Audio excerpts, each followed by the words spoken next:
Hi guys, welcome to Kumar's classroom. Today we are going to study about macromolecules. What are macromolecules?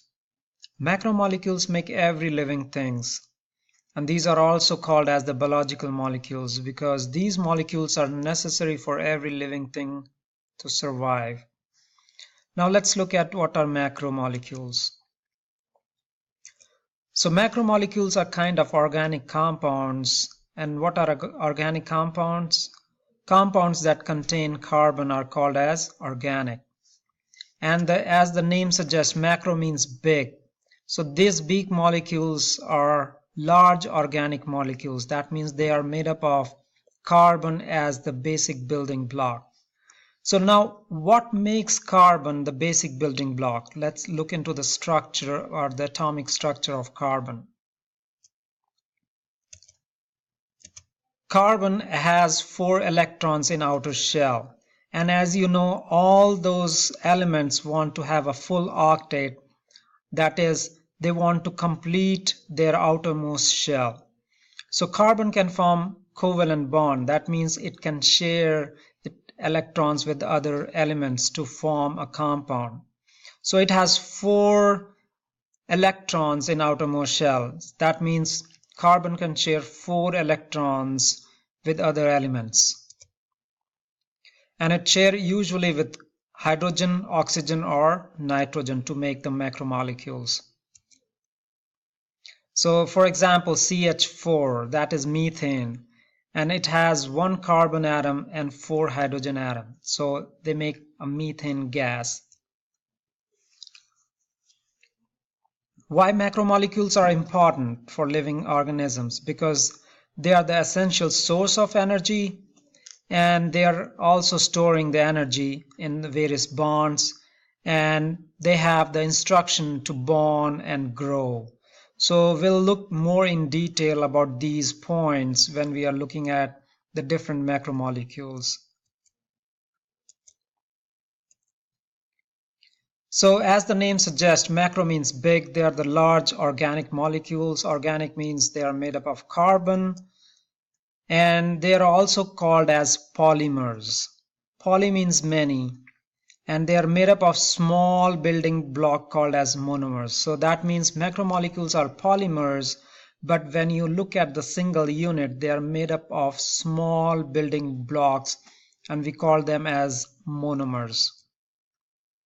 The examples are carbohydrate, lipids, proteins, nucleic acid. So these are the 4 examples for the macromolecules. Let's look into the detail of each one of these macromolecules. A quick question. How are the macromolecules formed? So the answer is dehydration synthesis. That means also called as condensation reaction. So from different polymers, they are combined by monomers, and how they are formed? By removing water. So if you look at this is a condensation reaction. That is, it forms polymers, and when we remove the water, that is, you can see at the other end, this water, if it is removed, that becomes a polymer. So the question was how the macromolecules are formed. The macromolecules are formed by dehydration. When we say dehydration, that means we are removing water. So when you remove water from some big molecules, you form macromolecules or the polymers.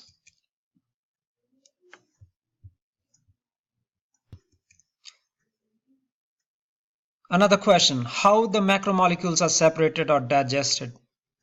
So it's just opposite of the previous question. That is, when we were adding water, here we are adding the water and it's called as hydrolysis. So you can see here we are adding a water to this, and that's why we are separating the monomers. So that's how it is. The polymers are separated into smaller monomers by hydrolysis, that is by adding water to that. Now, as we have told that there are 4 classes of large biological molecules which are important for all those living organisms, and they are carbohydrates, lipids, proteins, and nucleic acids. Carbohydrates. Carbohydrates are the small sugar molecules to large sugar molecules. And the examples for carbohydrates are monosaccharide, disaccharide, and polysaccharide. So these are some of the examples of carbohydrates. So what is monosaccharide? So as the name suggests, mono means one sugar. So it is having one sugar unit.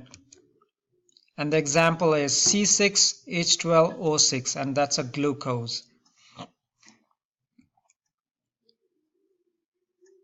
And there are other examples: deoxyribose, ribose, fructose, galactose.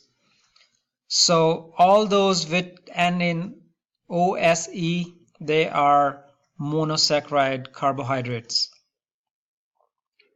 So their role in the living organism, they are the main fuel for the cellular work. All those energy which a cell requires comes from the carbohydrates.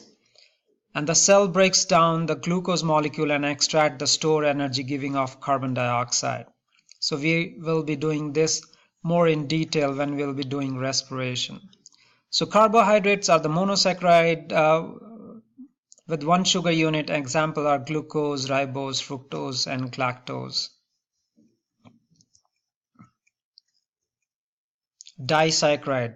Di means two. That means there are 2 sugar units added to that. So the example are sucrose, which are made up of glucose and fructose. Lactose is glucose and galactose. And maltose is glucose plus glucose. So they are constructed from 2 monosaccharides. So when you attach 2 monosaccharides, like here, this is one monosaccharide, and when it attached to another monosaccharide, they make a disaccharide carbohydrate. And they are constructed from 2 monosaccharides via the condensation reaction. And this sugar is found in milk. So I can see here, this is monosaccharide. When joined with another monosaccharide, they make a disaccharide. Di means 2.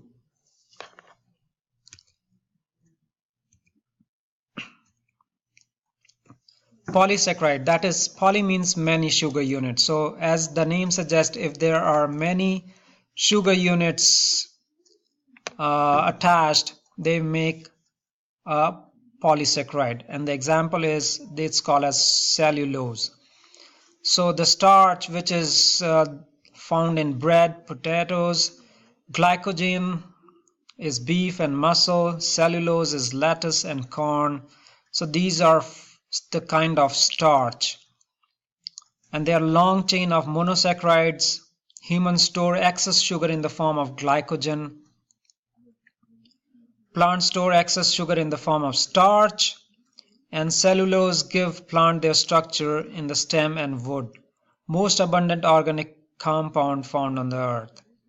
So the carbohydrates are the polysaccharide. That means if there are many sugar units attached, they make polysaccharide, and they are used to store excess sugar in the form of glycogen.